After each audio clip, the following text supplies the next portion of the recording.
Okay, hello, welcome back. So, it's been almost a year since I came back to Canada and I started working again. So, I think this is a good time to do a little recap and talk about what happened and to talk about how things went. So, as you may be aware from my earlier videos, I'm dealing with a satanic cult that has been causing issues in my life ever since I was a law student. I think even before, but definitely since I became a law student. This cult is everywhere. I've traveled around the world. Just recently, I went to 25 countries, and out of those 25 countries, everywhere I went, I felt the presence of this cult. From Afghanistan to China, this cult is universal. I can't think of any country that would not be under its control. Um, from what I've heard, they control all sides, make them fight with each other. End of the day, the demons are in charge, no matter the country. Afghanistan, demons. China, demons. No matter where you go, demons. Taliban and the terrorists, controlled by the demons. World governments of big economies like China, US, etc., controlled by the demons. Demons control the whole freaking world. And they don't like me. And they've been making a lot of issues in my life that I've discussed earlier. However, I'm just going to discuss what's been going on since I arrived back in Canada. So since I arrived, I started my practice, and surprisingly, it took off really well. I thought it wasn't going to go that well because it was a bad economy, but it went really well. I had a great summer, a lot of closings. Some months doing 15 plus files, which was great.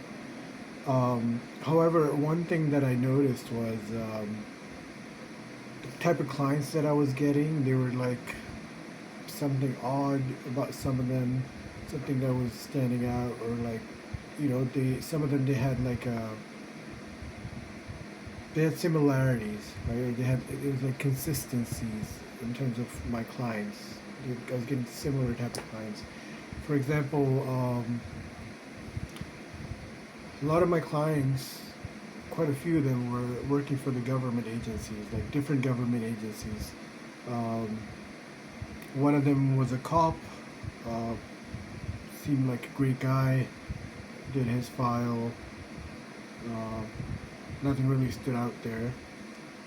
Pretty normal, other than the fact that when he came, he was just sizing everything and everybody up, which is fine. I mean, his job is probably like looking at people and um,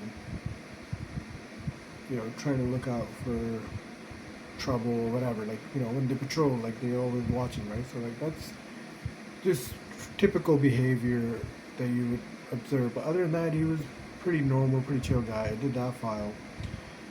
However, one of the women that came through, and she worked for the government, some ministry or something. I don't know who she was.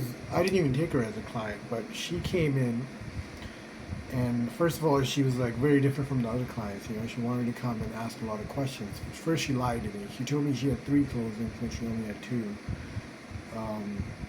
And then she said, I want to ask you some questions. And I was like, sure, come on in, let's talk.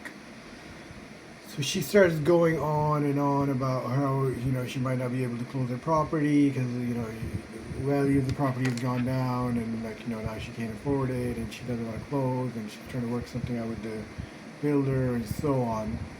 And then she put her partner on the phone, and she's like, oh, is it okay if I do this call? And I guess it's okay, And then later on, she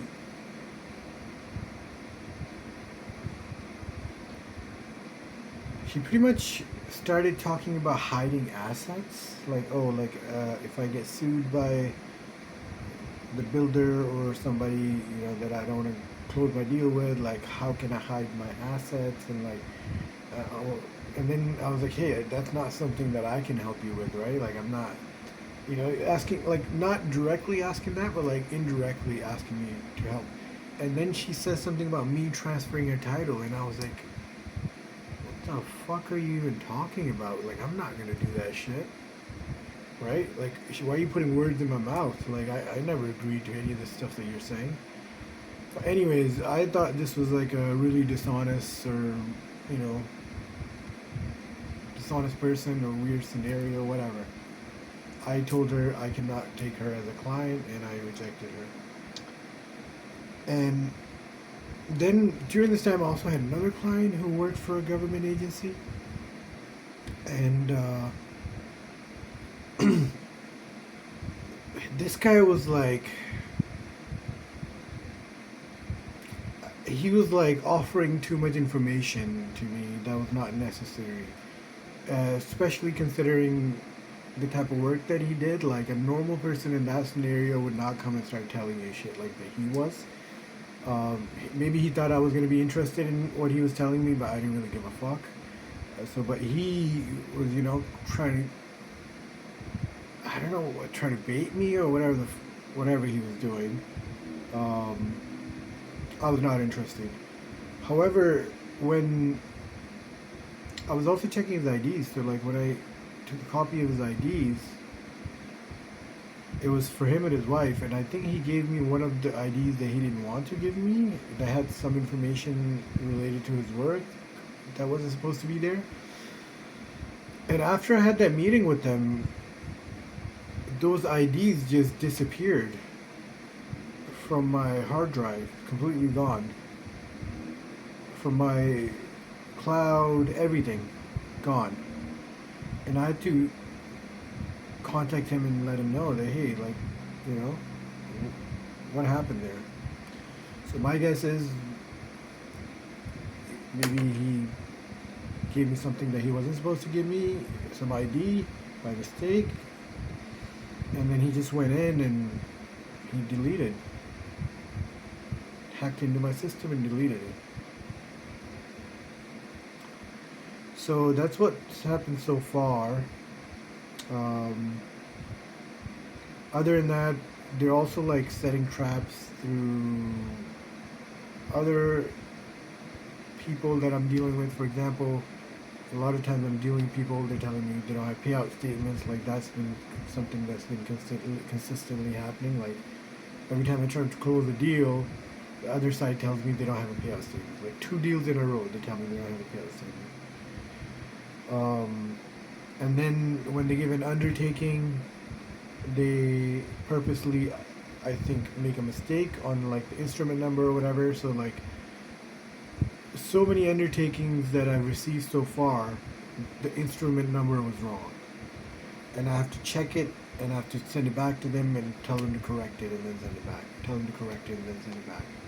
So it seems like they're purposely making a mistake in the undertaking, just to see if I would check it or not, or if it would go through or not. And if it goes through, they can later say, hey, like, we didn't agree to this undertaking because look, the instrument number is not even correct or whatever, right? So they're purposely making mistakes, trying to get their mistakes to slip through. And so they might have something that they could potentially use against me. But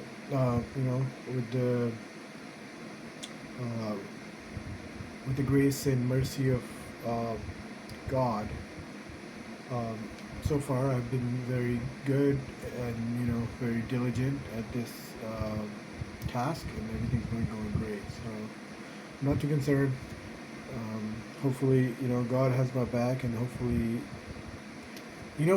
one of the reasons why I know I'm dealing with demons, why I 100% know I'm dealing with demons, is because they're so persistent. Like, they have been going on for like, this has been going on for like almost 8 years. Since 2016, or even longer, right? But definitely since 2016. But if it was a human, no one would hold a grudge that long to be chasing you. No one would be trying to set you up. In 2016, because of something that happened, 2026, because of something that happened in 2016, no one would make that many attempts on your life and like try to set you up or whatever, right? I'm dealing with demonic. I'm dealing with the dark side. I'm dealing with Satan and his minions. Either they're, the humankind or the jinn kind, whatever they are. We're dealing with a dark force here. We're dealing with a demonic force, and it's, if you think about it, it's pretty serious. However, you have to realize that the God is on our side, and He is in this battle with us. Without Him, we wouldn't. I mean, I personally would not even be here. If God didn't get me through this, and if God didn't have His wing over me, His protection over me, I would be gone a long time ago. I would not even be in the picture right now. So that's why my faith is strong, and no matter what these demons throw at me, and I have to bear patience and just deal with it and take it as I go. Pretty much. God bless everyone. God bless America. God bless Canada. Love you all.